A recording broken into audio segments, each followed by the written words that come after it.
23 अगस्त को चंद्रयान-3 चंद्रमा पर लैंड करने वाला है। पूरे देश के लिए गर्व का समय है। सभी ने अपनी सांसें थाम कर रखी हैं कि क्या 2019 में चंद्रयान-2 जो नाकामयाब हुआ था उसकी गलती इस बार नहीं होगी और हम इतिहास रचने में कामयाब होंगे। किस तरीके की भावनाएं हैं वो तो जगह जगह दिखाई दे रही है। लोग हवन पूजन भी कर रहे हैं, लेकिन कहीं ना कहीं साइंटिस्ट के लिए, वैज्ञानिकों के लिए एक बहुत बड़ी अग्नि परीक्षा है। किस तरीके का ये चंद्रयान-3 का जो लैंडिंग है वो होने वाला है, इस बारे में हमारे साथ बात करने के लिए आईआईटी बॉम्बे के professor, astrophysics professor Varun Bhalerao ji हैं, उनसे बात करते हैं। सर, इस बार का चंद्रयान-3 मिशन को लेकर एंटिसिपेशन बहुत ज्यादा है, लोगों की उम्मीदें बहुत ज्यादा हाई हैं। एक तरफ वैज्ञानिक अपनी सांसें थाम कर रखे हुए हैं, तो वहीं दूसरी तरफ हवन पूजन भी हो रही है, भगवान से भी जो है प्रार्थनाएं की जा रही हैं। आप इस पूरे मिशन को किस तरीके से देखते हैं? चंद्रयान-3 जो मिशन है ये भारत के लिए एक बहुत ही महत्वपूर्ण मिशन है। इसमें कुछ खास बातें मैं कहना चाहूँगा। एक तो अंतरिक्ष की कोई भी जब मुहिम की जाती है, जब कोई भी स्पेस मिशन किया जाता है, वो काफ़ी मुश्किल होता है। अंतरिक्ष में कोई भी चीज़ भेजना, इसमें वहाँ के जो वातावरण है, वहाँ पे वैक्यूम है, पूरा तापमान बहुत ऊपर जा सकता है, बहुत नीचे जा सकता है।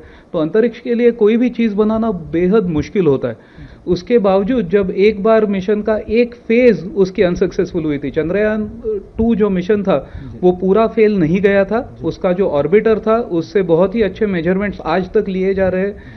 पूरे विश्व में सबसे अच्छे क्वालिटी के रीडिंग्स चंद्रयान-2 से लिए जा रहे हैं कुछ एरियाज में। और इसके बाद ये बहुत महत्वपूर्ण है कि इसरो ने और भारत ने ये डिसाइड किया कि ठीक है, एक बार वो जो भी लैंडर जो उसका था वो असफल होने पर भी हम आगे बढ़ेंगे और हम चंद्रयान-3 ट्राई करेंगे। तो ये बहुत बड़ी बात है, ये बहुत महत्वपूर्ण है अंतरिक्ष विज्ञान के लिए। इसके बाद उन्होंने चंद्रयान-2 से 3 में जाते वक्त लैंडर और रोवर का डिज़ाइन करीब करीब सिमिलर रखा है। जो पहले था वही उसका ध्येय वही है, लेकिन वो जो करना चाहते हैं वो ऐसा है कि जो ऑर्बिटर था उसमें जो वैज्ञानिक इंस्ट्रूमेंट्स थे वो इंस्ट्रूमेंट्स कम कर दिए गए और उससे जो वेट अलाउंस बढ़ गया, उससे उन्होंने लैंडर की क्षमता बढ़ा दी है, ताकि अगर लैंडिंग के दौरान कोई और कठिनाई मुश्किल आए तो लैंडर वो अच्छी तरह से हैंडल कर पाएगा और लैंडिंग सफल होने की उससे आशंका बढ़ती है।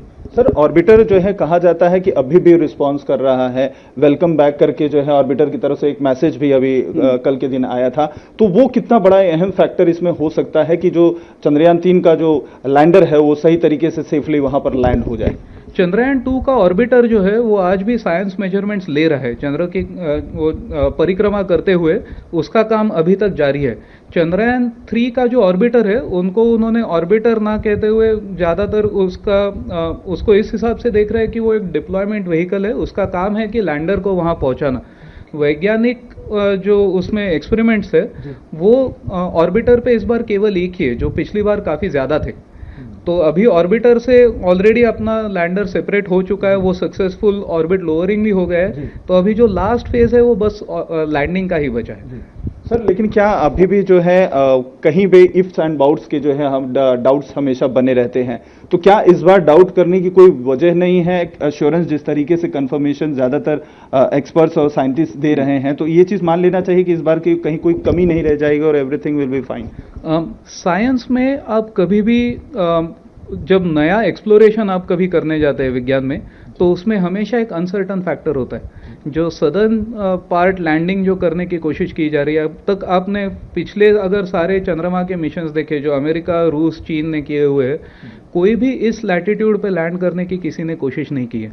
वहाँ के जो लोकल कंडीशंस है उसके बारे में किसी को कोई जानकारी नहीं है। आप ऐसा सोच लीजिए कि आप मान लीजिए महाराष्ट्र से है, मैं महाराष्ट्र से हूँ तो यहाँ का एग्जांपल देता हूँ। आप यहाँ के माउंटेन्स में जाके कितना भी ट्रेकिंग का प्रैक्टिस कर लीजिए, आप जब एवरेस्ट चढ़ने अगर एक दिन निकल गए तो जब तक आप ऊपर पहुँच नहीं पाते, आपको ट्रेकिंग का कितना भी अंदाज़ा हो, कितना भी एक्सपीरियंस हो, जब तक वो चीज़ आपने देखी नहीं है तब तक आप बोल नहीं पाएंगे। आप यहाँ से बैठ के हमको जितना पता है चंद्रमा के बारे में उस पे बेस्ट एफर्ट किया गया है। ज़्यादा से ज़्यादा कोशिश ये की गई है कि कोई भी गड़बड़ ना हो। जो इंजन की क्षमता थी वो ज़्यादा अच्छे से अभी पहचानी गई है, उसके हिसाब से वहाँ पे करेक्शंस किए गए। लैंडिंग स्ट्रक्स का स्ट्रेंथ बढ़ा दिया गया है। सो जो प्रॉब्लम्स हम सोच सकते थे इसरो के वैज्ञानिकों ने वो सारे प्रॉब्लम्स फिक्स किए हैं। इसके बावजूद चांद क्या करेगा हम नहीं जानते। वहाँ कुछ और ऐसे हो सकता है जो पूरे दुनिया में किसी को पता नहीं है। तो थोड़ा डर हमेशा रहता है, थोड़ी ऐसे संभावना हमेशा रहती है कि कुछ और गड़बड़ हो जाए जो किसी और ने सोचा नहीं था, लेकिन वो बहुत बहुत कम है।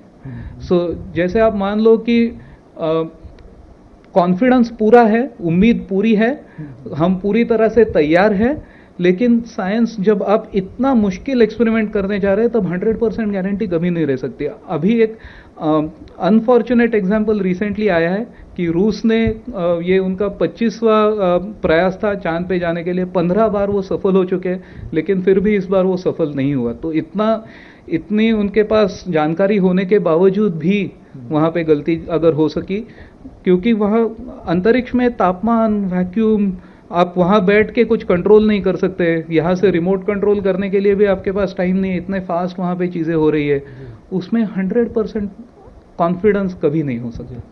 लैंडर सर जो है काफ़ी ज़्यादा अहम है, इस बार सबकी निगाहें उसी को लेकर है।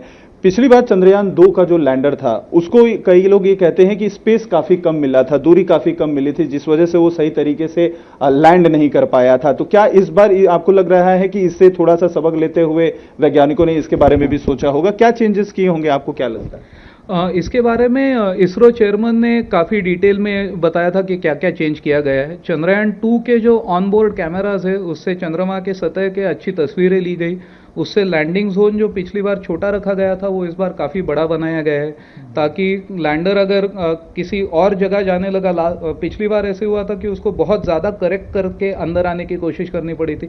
इस बार हमें पता है कि नीचे का जो सरफेस है वो कैसा है, यहाँ नहीं हुए तो वहाँ लैंड कर सकते हैं, अल्टरनेटिव ऑप्शंस अवेलेबल है। तो चंद्रयान 2 से जो भी सबक सीखा गया, लैंडर के परफॉर्मेंस के बारे में, वहाँ के रॉकेट्स कैसे होने चाहिए, गाइडेंस सिस्टम्स कैसी होनी चाहिए और लैंडिंग लोकेशन क्या होना चाहिए, ये सब के बारे में काफ़ी चीज़ें इंप्रूव की जा चुकी है।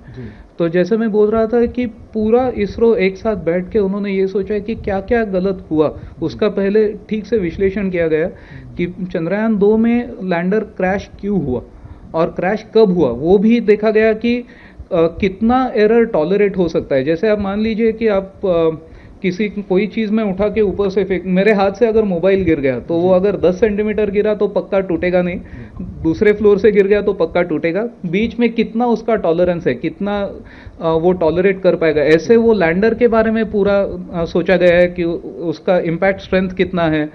ये सारे चीज़ों में सारे एक्सपर्ट्स एक साथ बैठ के बहुत डिस्कस करके उन्होंने डिसाइड किया कि आगे क्या करना चाहिए, और वो सारी चीज़ें की गई है।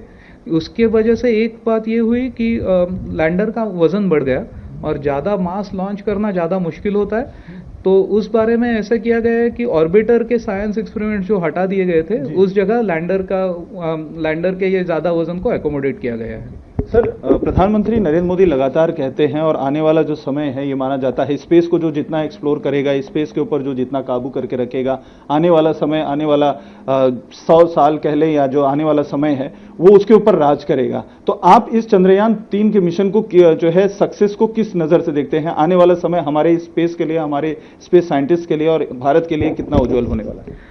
चंद्रयान 3 के तरफ आप दो तरह से देख सकते हैं। एक तो it is a science experiment, वैज्ञानिक प्रगति उससे होने वाली है। चांद के सतह के बारे में हमको ज़्यादा जानकारी मिलेगी, उसके मिनरल कंपोजिशन मान लीजिए, उसका सेस्मिक डिटेल्स मान लीजिए। तो ये जो पहला एंगल है चंद्रयान का, वो ये है कि पूरे मानवता का आप जो वैज्ञानिक ज्ञान का भंडार है वो बढ़ाना चाहते हैं। उसका दूसरा एंगल ये है, चंद्रयान नज़रिया आप ऐसा ले सकते हैं चंद्रयान की तरफ देखने के लिए कि भारत की श्रेष्ठता अंतरिक्ष मुहिमों में आप सिद्ध करना चाहते हैं।